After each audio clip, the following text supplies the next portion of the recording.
And here we go. We are on. We have JD, who's did a quick turnaround. I know you were on late last night. I did realize that as I was waking up this morning that was a little bit of a quicker turn than usual. Yeah, I was working for Ramisha last night and back here ready to go make it happen this morning. Did you see Ramisha, by the way? She went. She was at the Texans game this weekend. I don't know how she was glammed up. Yeah, you got to follow her on Instagram and on TikTok. She really glams it up, and she's yeah.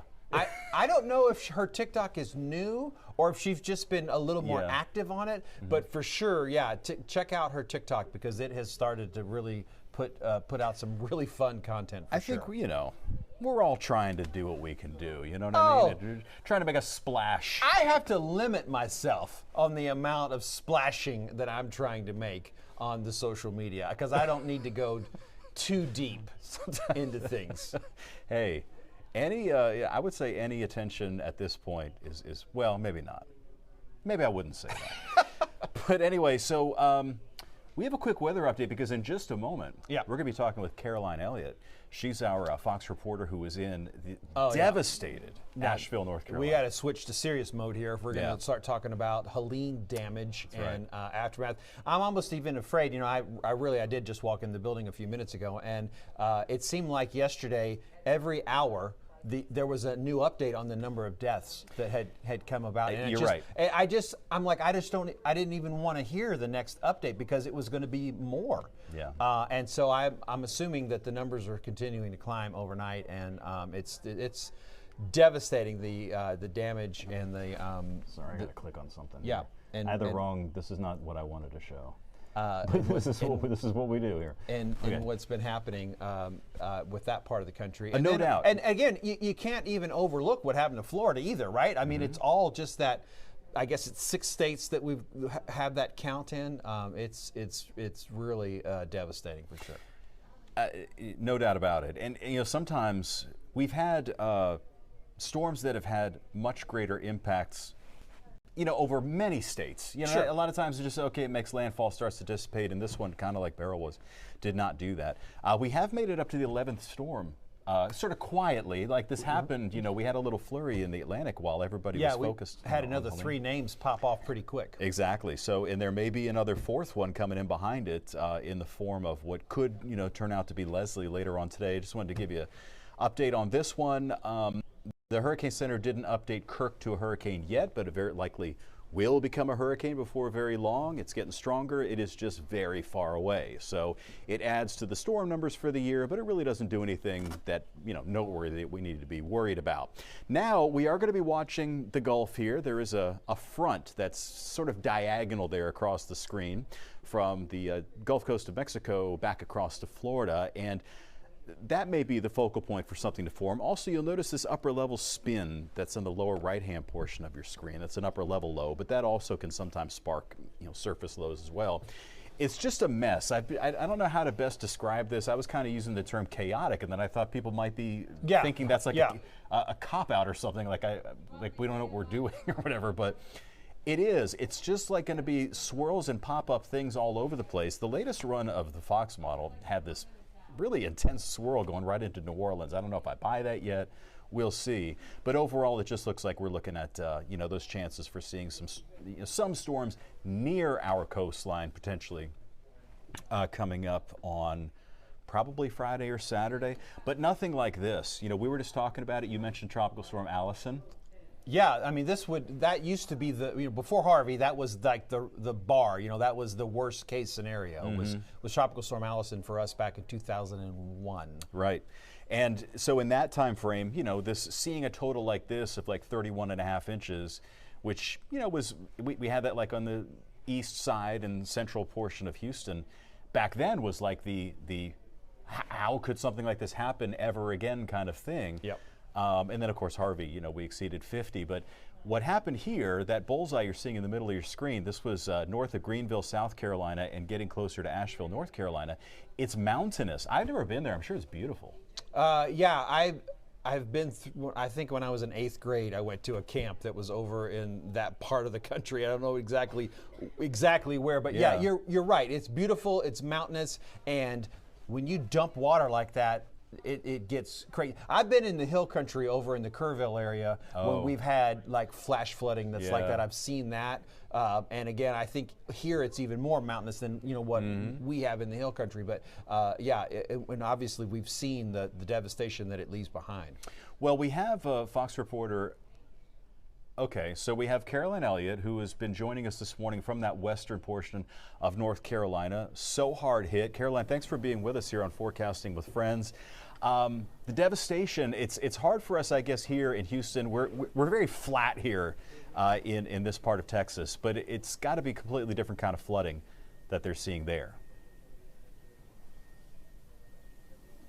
Yeah, the damage right now is unreal, and it's almost hard to grasp just how much need is in this community right now. We do know that cities across Western Carolina right now are just desperate for help, but we do know that people who live here tell us that that help can't come soon enough.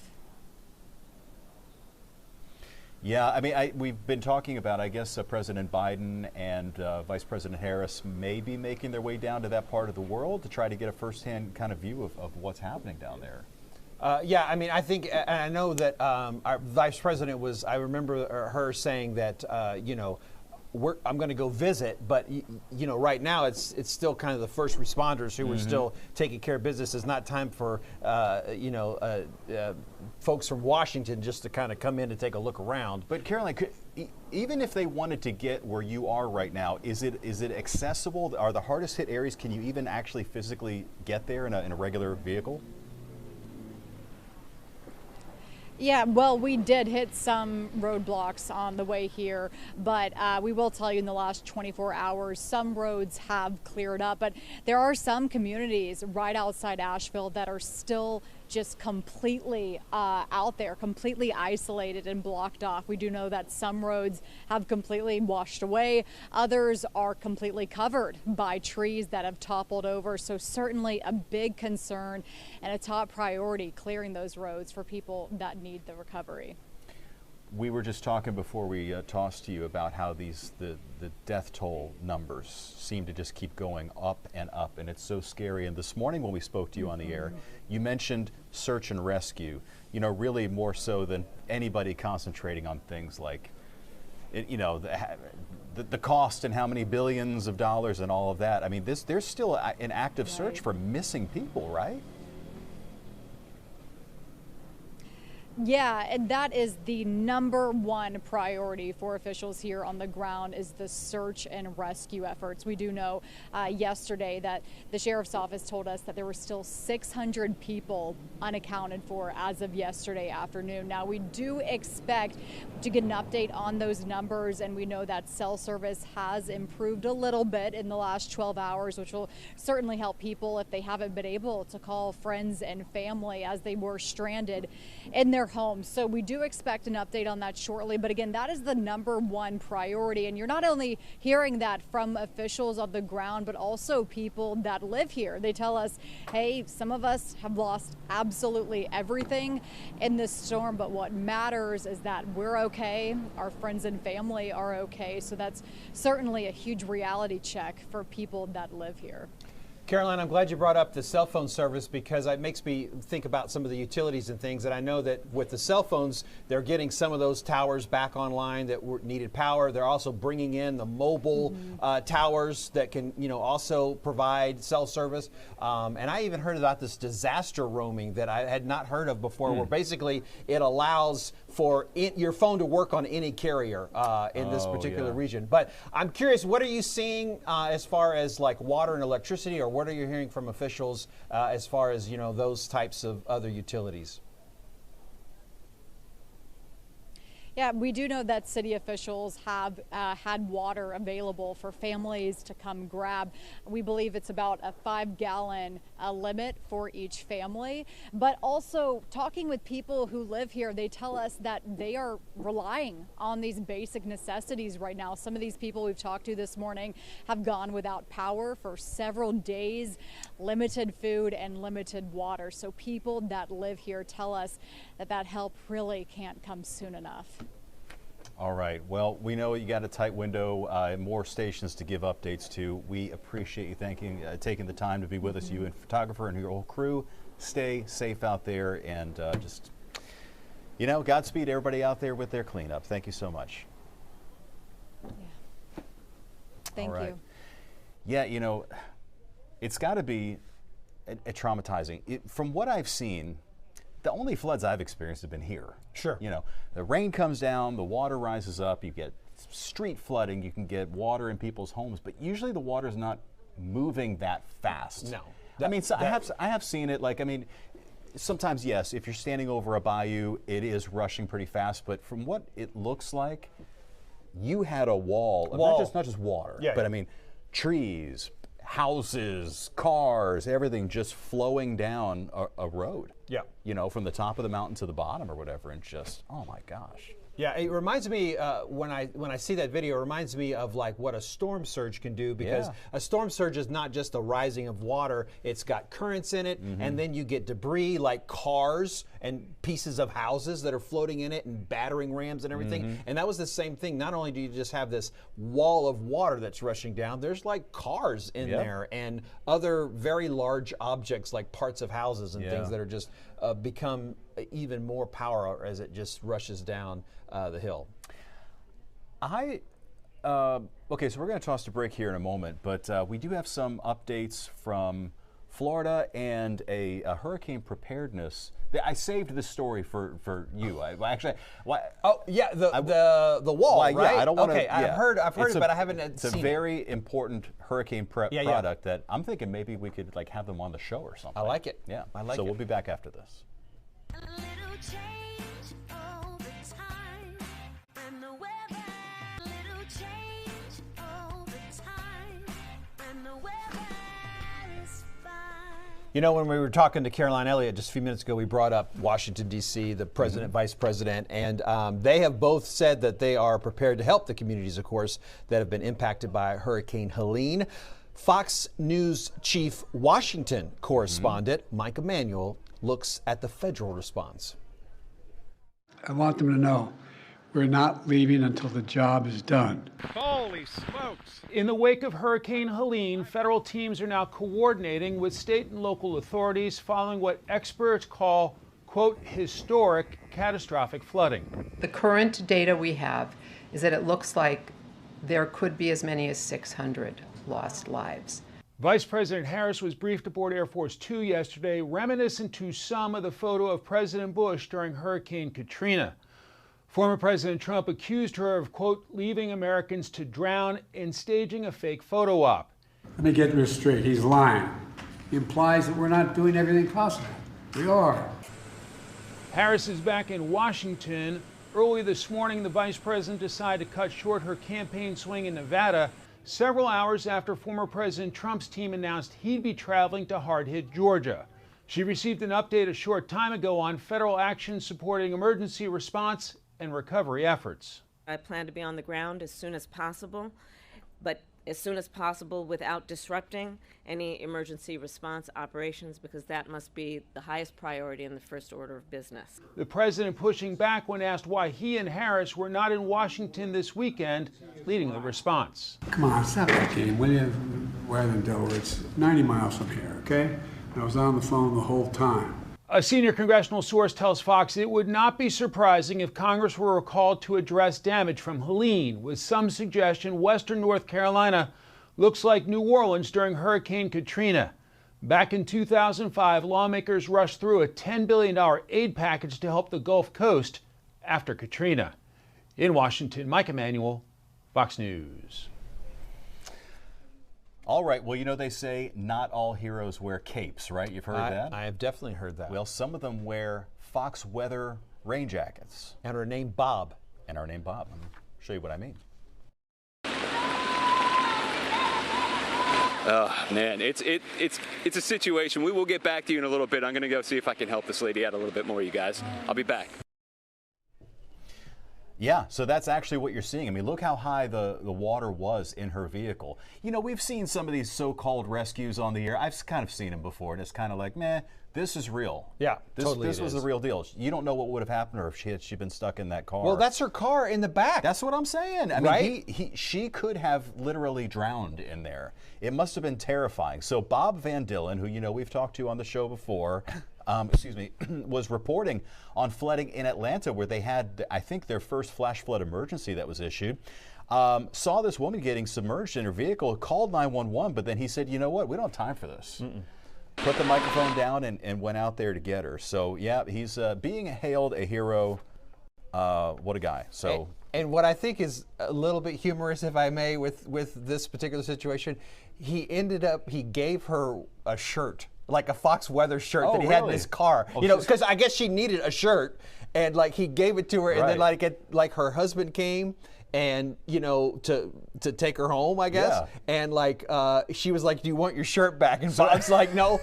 Keep the shirt, and I thought that was a nice gesture. That was above and beyond. She could laugh about it now. Yeah, no, totally, I know, yes. definitely. That's gosh. Although obviously the car is going to be totaled, so that's still very rough. And going. I can also remember when the anchors were talking to him after it had happened, he was stopping other cars from driving down there. He was he was just like, whoa, don't go, go. I can't rescue everybody. People were still trying to drive down that road. Yeah. So it was, that was a wild situation there for sure. Well, down in Tampa, this is an amazing product. I'm wondering if maybe we can get a hold of these folks. So this video shows the incredible success of a product that's called Aquafence. So this product was designed to hold back floodwaters, to hold back storm surge. So this is from Tampa General Hospital, and this Aquafence was set up. It says that it can hold back a storm surge of up to 15 feet, which is difficult to believe. 15 feet? It's difficult to believe, but it did hold this water back. Had the barrier not been put up, they would have had a very serious flood coming in. I assume that's from the bay, coming right into their facility there. The fence did what it was supposed to do. Although I got to tell you, if I'm that guy, I'm not standing there. No, I'm not hanging around There's no way in the world that I'm trusting and that it's fence. not 15 feet there at the moment, but again, just even holding back 2 or 3 feet, I think is crazy amazing. Even, you're right, even if it was 2 or 3 feet, that would be terrific. But the fact that it's that tall and that it was putting up, what is it, maybe halfway up the wall, or I don't know. I can't tell how much is actually But regardless, that is going to be a really important product. This is sort of, I guess, what you call like the proof of performance, like totally. See, in a real life scenario, this thing actually worked. So whoever invented that, I think is, did himself and everybody else or herself a very great service. I do think there was like one shot where you could see like there was like a bungee cord or something that went down to like a post or something to the ground. Like that looked like that was an add-on. I don't know if that was originally part of the play. Like, but if this thing really crashes in, is that bungee going to do much? I don't know. But where that guy was, I guess I assumed maybe that was the dude. Oh, he was, at least maybe he put it up. Yeah, but I would think like if that weren't his product or if that weren't my product, I don't think that I'd be standing behind. Yeah, the confidence of standing right there. Yeah. All right, so maybe it wasn't a bungee cord. Maybe it was some sort of a tie down or strap there, but it just looked like that was sort of an add-on. But hey, got the job done. Definitely doing what it needed to happen. But it made me think of and back to Tropical Storm Allison, and it made me think of how like the medical center flooded really bad and all that. And if you had one of these, places where you cannot afford that flood coming in. It's going to be, $1 billion of damage or something, plus stranding patients and everything. And you lose things that are invaluable. If that thing works, then all in. Pretty cool. Yeah, definitely. So we have a little bit of time left. Are we going to do the coffee thing? I think we should do the hurricane gear test. Oh, we have a hurricane. See, there's a coffee thing over here. It'll be tomorrow. We'll save that tomorrow. It's a fun discussion for sure. And you know what makes me even more mad at myself right now is that I intentionally put the Aquafence story in there to lead into your hurricane gear test, and then I got so excited about the Aquafence. It's exciting. It's definitely exciting. Okay, so in your hurricane gear test this week. This one is a classic product to help you have electricity on a smaller scale when the power goes out, because the power is going to go out when a hurricane makes a landfall. Here in Houston, we know power can get knocked out any time of the year, not just hurricane season. But I think a charged phone is more than just a convenience. It has become a necessity. And on today's Hurricane Gear Test, I've got a big battery with some cool hidden features to help keep your phone from dying. I probably don't even need to tell you who makes this cylinder-shaped battery with a copper top. Duracell is a famous name in batteries and has always had a consistent, recognizable look. This is their M150 portable charging hub. Now let's start with the numbers. The 150 is the number of watts that it can output at one time. And inside there's a lithium-ion battery which can store 25,000 milliamp hours. So that's going to be enough energy to charge about 6 phones or 3 tablets or 1 laptop. On the back, you're going to find 2 USB-C ports as well as 2 USB-A. These LEDs are going to tell you how much charge that it has, and there is a wireless charger on the top. And a really cool feature is that it can tilt. And if your phone has magnetic wireless charging, this battery may become your favorite device holder. There's also going to be some storage up here in the top, and that could be helpful for cord organization or maybe some earbuds. You'll have some built-in illumination with this light ring. There are 4 intensity levels, none of which are overwhelmingly bright, but it will allow you to use the power station as a small lantern. And while I don't think this is super helpful for emergencies, there is a charging dock. For everyday use, this will certainly make recharging it convenient.